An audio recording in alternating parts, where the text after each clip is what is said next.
Selamat datang penonton yang tidak kenal takut dalam dunia kegelapan yang dipenuhi dengan misteri dan kekejaman. Konten ini kita akan mengungkapkan kisah yang telah menghantui pikiran orang selama berabad-abad. Kisah tentang seorang permaisuri yang terkenal dengan gelarnya yang mengerikan, Permaisuri Darah dan Permaisuri Dracula.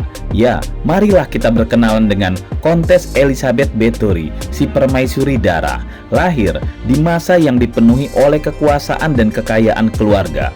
Bersama dengan 4 pelayan setianya, Bathory terjerat dalam jaring kejahatan yang mengerikan. Ratusan wanita dan gadis muda disiksa dan dibunuh dengan kejam. Bagaimana Bathory mampu menjalankan aktivitas jahatnya selama lebih dari 20 tahun?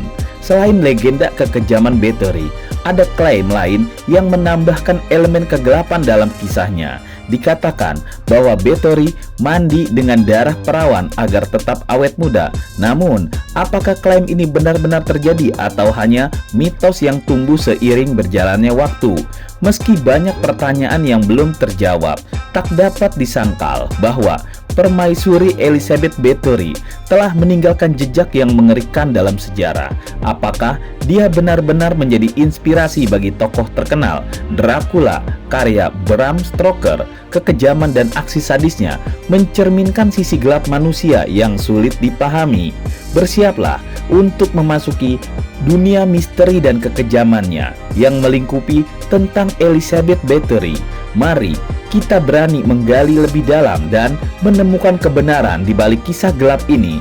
Seorang putri yang diakui oleh Guinness World Record sebagai pembunuh berantai wanita paling produktif hingga saat ini.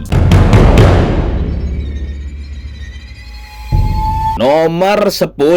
Apakah penyakit kecil terbawa hingga dewasa? Pertanyaan ini muncul ketika melihat kisah hidup Elizabeth Bathory yang sejak kecil sering mengalami kejang akibat epilepsi.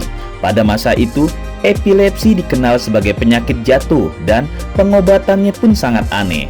Dalam beberapa kasus, orang meletakkan bibir penderita non-darah pada bibir orang yang juga menderita epilepsi, atau bahkan memberikan mereka campuran darah dan sepotong tengkorak saat mereka sedang dalam keadaan sekarat. Dibesarkan dalam keluarga yang terpengaruh oleh hukum yang kejam, praktek satanisme dan sihir, mungkin saja pengaruh inilah yang membentuk dirinya menjadi pribadi yang keras dan tanpa belas kasihan di kemudian harinya. Apakah pengalaman masa kecil dan lingkungan yang menyimpang sepenuhnya bertanggung jawab atas aksi-aksi sadis Elizabeth Bathory yang akan datang? Apakah ada faktor lain yang terlibat dalam transformasinya menjadi Dracula betina yang namanya akan menjadi legenda di kegelapan hingga saat ini? Nomor 9. Diakui oleh Guinness World Record sebagai pembunuh berantai wanita paling produktif, Elizabeth Bathory, seorang permaisuri dengan reputasi yang mengerikan, diakui oleh World Guinness Record sebagai pembunuh berantai wanita paling produktif dalam sejarah. Meskipun motif yang paling terkenal dan terkait dengan dirinya adalah kebiasaannya berendam dalam darah korban perawan untuk menjaga kecantikan dan masa mudanya, terdapat juga teori yang menghubungkan dengan kegiatan setan. Namun, fakta sejarah yang pasti seringkali sulit untuk diidentifikasi dan legenda seputar Bathory mungkin dipengaruhi oleh mitos. Meskipun demikian, kehadirannya dalam Guinness World Records memberikan pengakuan terhadap keganasan dan dampak dari tindakannya. Kisah Elizabeth Bathory terus menimbulkan rasa ingin tahu dan menggugah imajinasi publik. Dia menjadi peringatan yang menakutkan tentang sisi gelap manusia dan batas-batas kemanusiaan yang dapat dilanggar. Meskipun klaim dan deskripsi seputar aksinya masih menjadi perdebatan di kalangan sejarawan, tidak bisa dipungkiri bahwa Elizabeth Bathory tetap menjadi sosok yang menarik dan kontroversial dalam sejarah kejahatan. Nomor 8. Perlahan namun pasti menjadi legenda sadis. kisah kontroversial Elizabeth Bathory telah menjadi sumber inspirasi bagi banyak karya sastra pada abad ke-18. Salah satu karya terkenal adalah Tragisa Historia yang ditulis oleh Lezzo Turozzi pada tahun 1729 yang memperkenalkan tradisi Bathory berendam dalam darah korban. Karya ini memberikan dasar bagi perkembangan legenda seputar Bathory dan praktiknya yang mengerikan. Seiring dengan itu, buku-buku lain mulai bermunculan menggambarkan Bathory dalam ritual setan dan tindakan kejamnya dengan detail yang mencekam. Namun, perlu diingat bahwa banyak dari buku-buku ini mengambil kebebasan artistik dan mungkin menambahkan unsur fiksi. Meskipun demikian, kisah Bathory tetap menjadi topik yang menarik yang mempertahankan daya tariknya dengan citra yang semakin terkenal, memberikan pandangan lebih dalam tentang sosok yang kontroversial ini. Di luar semua itu, tetap saja kengerian menjadi jati diri sang putri pun semakin mengerikan karena semua buku yang menuliskan tentang dirinya tetap berdasarkan jati diri aslinya. Walau ada pengembangan fiksi, itu hanya pemanis cerita saja. Pada dasarnya, tetap dia adalah seorang pembunuh berantai. Nomor 7. Melahirkan di usia muda di luar nikah. Elizabeth Bathory, sosok kontroversial dalam sejarah, memiliki latar belakang pendidikan yang sangat luas dan ambisius. Dia dibesarkan dalam keluarga bangsawan yang istimewa, yang sangat mendukung gerakan reformasi Protestan yang sedang berkembang pada masa itu. Mereka melihat potensi besar dalam diri Elizabeth Bathory untuk menjadi seorang pemimpin spiritual yang kuat dan berpengaruh. Oleh karena itu, Elizabeth Bathory diberikan pendidikan agama yang mendalam, termasuk mempelajari bahasa Latin, Jerman, Hongaria, dan Yunani. Meskipun dia masih sangat muda saat itu, keluarga Bathory ingin menjadikannya seorang calon pastor Protestan yang akan melayani gereja dengan penuh kesetiaan dan dedikasi.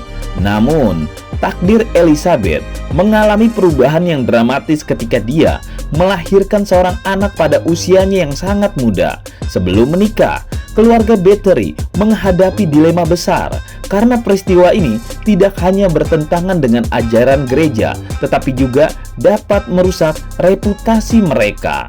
Mereka memutuskan untuk menyembunyikan fakta ini dengan menyampaikan bayi tersebut kepada seorang wanita setempat yang diduga merupakan ayah biologisnya, seorang petani. Sang ibu menerima kompensasi atas perbuatannya dan bayi tersebut dikirim ke Wallachia. Keputusan ini memastikan bahwa Elizabeth tidak akan mengganggu rencana keluarga untuk mengarahkannya ke jalur keagamaan yang diinginkannya. Namun, cerita ini baru berkembang setelah kematian Elizabeth Bathory. Cerita tentang kehamilan dan kelahiran anak ini mulai tersebar luas di kalangan petani dan masyarakat umum. Nomor 6. Menikah dengan pangeran. Pernikahan Elizabeth Bathory merupakan bagian penting dari ceritanya yang kontroversial. Bathory terlibat dalam pernikahan dengan Pangeran Nadasdi, anggota dinasti Nadasdi, pada tanggal 8 Mei 1575 di Istana Vranov nad Topou. Sebagai hadiah pernikahan, Bathory menerima kastil Sice dan wilayah di sekitarnya yang sebelumnya dimiliki oleh sang ibu pangeran. Selama pernikahan mereka, Pangeran Nadasdi berperan penting sebagai komandan senior dalam pertempuran melawan Ottoman. Sementara Bathory mengelola perkebunan dan urusan komersial ketika suaminya pergi berperang. Kisah pernikahan Bathory memberikan gambaran tentang kehidupannya di antara lingkaran elit aristokrasi pada masa itu, di mana pernikahan dan kepemilikan properti memainkan peran penting dalam struktur kekuasaan. Meskipun terlibat dalam perang dan urusan militer, Bathory tetap dikenal karena kekejaman yang dia lakukan di kastil Sice. Namun, cerita pernikahan Elizabeth Bathory mengungkapkan sisi lain kehidupan kontroversialnya. Selain aksi-aksi kekejaman pernikahannya, dia juga memperlihatkan pengaruh dan perannya dalam lingkaran kekuasaan pada zamannya. Nomor 5, suami meninggal, penyelidikan pun berjalan. Penyelidikan atas tindakan Elizabeth Bathory mulai dilakukan setelah kematian suaminya, Pangeran Nadasdi, pada tahun 1604. Setelah kematian sang pangeran, kekuasaan Bathory dan anak-anaknya di kastil mereka diambil alih oleh Turzo. Orang bernama Turzo ini kemudian memainkan peran penting dalam penyelidikan terhadap Bathory atas tuduhan kejahatan yang dilakukannya. Pada saat yang sama, desa Sice, tempat kediaman Bathory, juga mengalami tantangan selama masa invasi Ottoman yang mengakibatkan perampokan dan kerusakan, memperparah situasi yang telah sulit bagi Bathory. Selama penyelidikan, tuduhan terhadap Bathory semakin menguat dengan adanya kesaksian dan bukti-bukti kekejaman yang ditemukan. Beberapa korban yang selamat dari penyiksaan memberikan kesaksian tentang pengalaman yang mengerikan yang mereka alami. Pada Desember 1610, Bathory ditahan di dalam kastil Sice dan proses pengadilan terhadapnya pun dimulai. Keberadaan bukti dan kesaksian yang cukup kuat membuat Bathory dianggap bersalah dan akhirnya dijatuhi hukuman penahanan. Nomor 4, ratusan orang bersaksi mengenai kekejaman Bathory. Sejak 2 tahun, dari tahun 1601 hingga 1604 setelah sang pangeran meninggal, seorang pendeta Lutheran bernama Istvan Magyari mengajukan tuntutan kepada Bathory setelah cerita tentang kejahatannya menyebar luas. Pendeta ini mengumpulkan semua orang yang pernah melihat kekejaman Bathory hingga Raja Matthias II dari Hongaria kemudian menugaskan Turzo yang melakukan penyelidikan resmi pada tahun 1610. Turzo memerintahkan 2 notaris untuk mengumpulkan semua bukti terkait kasus ini. Pada tahun 1611, jumlah saksi telah meningkat hingga hampir 300 orang. Laporan-laporan menyebutkan bahwa Bathory memilih wanita muda sebagai korban-korbannya dan menggunakan metode penyiksaan yang sadis seperti menggunakan jarum dan membakar mereka dengan penjepit panas sebelum direndam ke dalam air es. Kesaksian para saksi dan bukti yang terkumpul mengungkapkan aksi-aksi kejamnya Elizabeth Bathory. Nomor 3, setiap putri yang datang pasti mati. Elizabeth Bathory membunuhi putri-putri bangsawan yang lebih rendah yang dikirim oleh orang tua mereka untuk tinggal bersamanya dengan harapan bisa belajar dan menjadi wanita yang lebih baik. Beberapa saksi menyebutkan penggunaan jarum panas sebagai metode penyiksaan yang digunakan oleh Bathory. Sementara beberapa saksi mata lain menyebutkan beberapa metode penyiksaan yang lebih sadis yang dilakukannya. Menurut arsip kota Budapest, para gadis yang menjadi korban Bathory dibakar dengan penjepit panas sebelum direndam lagi ke dalam es. Saksi-saksi lain juga menyebutkan adanya kerabat yang meninggal saat berada di rumah sakit ginekologi yang diduga sebagai korban Bathory. Beberapa saksi lain mengaku melihat tanda-tanda penyiksaan pada mayat. Bahkan beberapa mayat dimakamkan tanpa tanda sehingga sulit untuk dikenali. 2 pejabat pengadilan, Benedict Des dan Jacob, mengkonfirmasi bahwa mereka secara langsung menyaksikan Bathory menyiksa dan membunuhi para gadis pelayan juga. Pada intinya, Bathory pasti membunuh dan menyiksa putri yang datang bersama para pelayannya dengan kejam. Semua putri tersebut dikuras habis darahnya, ditampung dalam bak, lalu Bathory mandi dengan darah perawan agar tetap awet muda. Nomor 2, penangkapan berlumuran darah. Turzo dalam penggerebegannya terhadap Bathory mengumumkan kepada penduduk kota bahwa dia telah menangkapnya saat sedang berlumuran darah segar bersama dengan para pelayannya. Dia juga menemukan mayat yang tidak terhitung jumlahnya dan gadis-gadis yang terluka dan sekarat.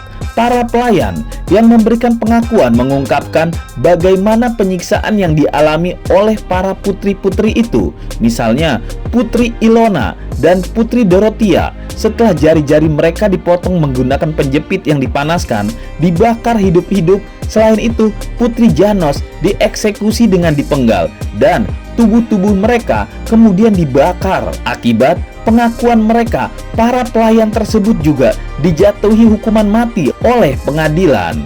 Tindakan penyiksaan dan eksekusi yang keji ini memberikan gambaran yang mengerikan tentang kekejaman Elizabeth Bathory dan komplikasinya dalam kasus ini. Kesaksian para pelayan mengungkapkan betapa keji dan sadisnya perlakuan yang diterima oleh para korban. Hukuman mati yang dijatuhkan kepada para pelayan tersebut menunjukkan seriusnya tuduhan dan kejahatan yang telah dilakukan Bathory bersama pelayannya yang selalu menyiapkan air mandi darah.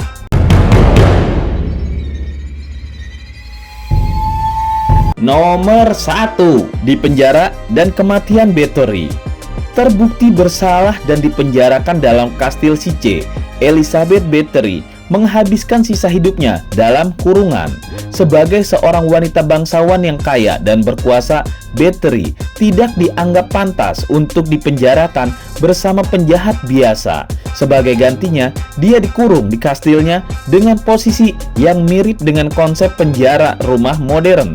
Tidak ada catatan yang pasti mengenai penyebab kematiannya. Beberapa sumber menyebutkan bahwa dia meninggal karena penyakit atau kondisi kesehatan yang memburuk. Sementara yang lain mengatakan bahwa dia mungkin meninggal karena kelaparan atau depresi. Namun, tidak ada laporan resmi atau otopsi yang menjelaskan secara detail penyebab kematiannya. Setelah meninggal, Bathory dimakamkan di gereja keluarga di Eschet dan meskipun dia tidak pernah diadili secara hukum atas kejahatan yang dia lakukan, kasusnya terus menjadi bagian dari sejarah kriminalitas yang menyeramkan dan misterius. Nah, itulah diskusi kita. Tulis di kolom komentar apa yang kamu pikirkan agar kita bisa mendiskusikannya lagi. Yang belum subscribe, jangan lupa subscribe dan aktifkan lonceng agar channel ini terus terbangun dan kamu menjadi yang pertama mendapatkan pemberitahuan video untuk diskusi-diskusi kita yang lebih seru lagi.